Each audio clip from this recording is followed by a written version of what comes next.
All right, we're talking a little bit about practice. What I find quite often is people get into, again, like going onto the range, grab a bucket of balls, and they get a large bucket, right? And they just sit there and hit and hit and hit. Sometimes they don't even take the time to watch where it landed, right? They're already raking over their second ball. Okay, so what we want to do is, number one, we want to have a little more purpose behind our practice. So like I like to do is always, again, I'm not just training my swing, I'm trying to train my eyes. So when I go on the golf course, I can align.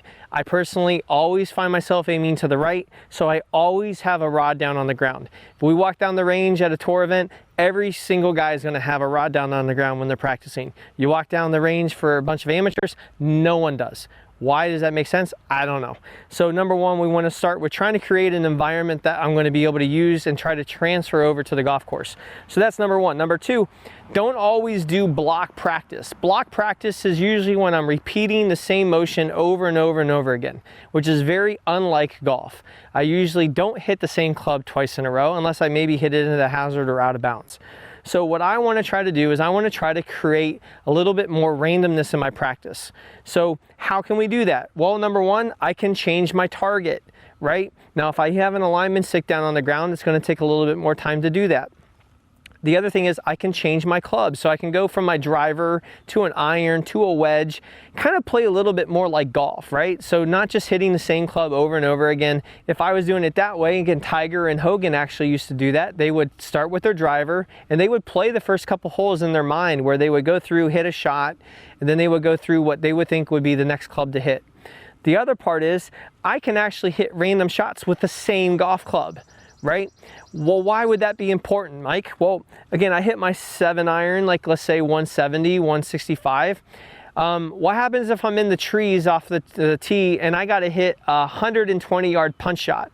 Well, it'd be really good if I knew how big of a swing I would need to make with my 7-iron. So taking one club and actually hitting two different distance targets. So not just alignment wise, but like hit it 100 yards, hit it to the 115, 125, whatever those targets are with the same club. To again, like really try to force yourself to really focus on like how big of a swing am I making? How hard am I hitting it? Right?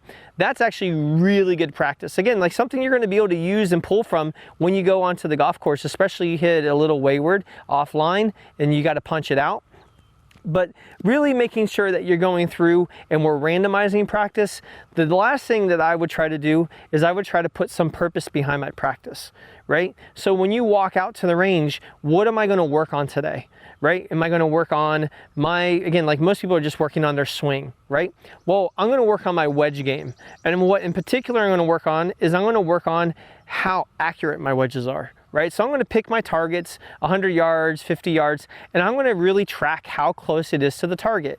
And I'm going to try to set a goal, right? So out of 10 shots, how many am I going to hit within a 15-foot radius of the circle of the flag? And again, if there's target greens, that's even better. So now we can actually have like a relationship where the ball lands, but really getting a sense of where your shot is ending up on, right? Again, like we kind of get in this habit of hitting and not really reviewing what happened.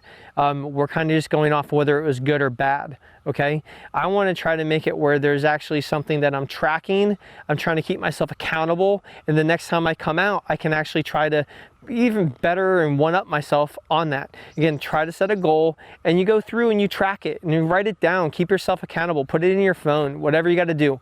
But again, trying to make your practice a little more meaningful. So again, it's more quality over quantity. Don't always have to go and get the biggest bucket of balls, right? Again, like it's actually probably better to take less.